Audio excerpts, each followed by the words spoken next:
Hey everyone, Gleb Bakhmutov is here, and I'm sharing the news that I just published the new monthly newsletter, Cypress Tips and Tricks, for the August 2022. You can find it on cypresstips.substack.com. You can subscribe here, and in this edition, the happy news, or the biggest news, is the announcement of Cypress support for Angular component testing. All the links are here in my announcement. You can find the docs, they're already on the Cypress documentation site. Try it out. And besides component testing, Cypress team create a migrator tool. It takes your protractor test and generates on its site the corresponding Cypress test. And right now you can only select the protractor syntax for the input, but I hope that Cypress team adds support for other testing frameworks. Okay, what else do I have in my newsletter?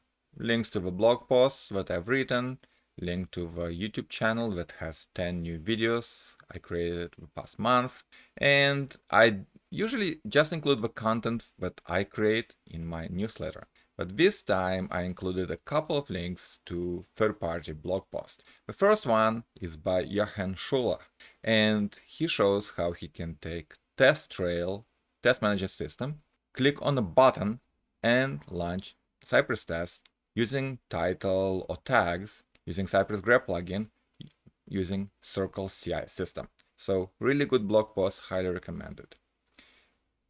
Well, the conference workshops, the fall season is coming up. I have a few conferences, including NGConf and so on. So catch me at these events. Finally, Philip Crick has written a nice blog post how he tests PDF file download using Cypress. He downloads it, extracts the test, and confirms that the PDF text has a certain string. Well, let me crash his corner just for a second.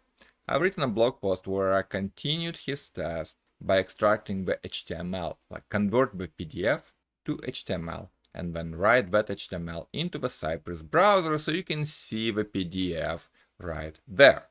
It's not the prettiest one, but it's enough to continue using Cypress commands to confirm the text inside the PDF. Finally, a few course updates. I have a new bonus lessons for Cypress network testing course. I have a few new lessons for Cypress plugins course, and people seem to like my Cypress version 10 free course about Cypress fundamentals hosted by Blazemeter University. So subscribe and read my Cypress tips and tricks newsletter at Substack.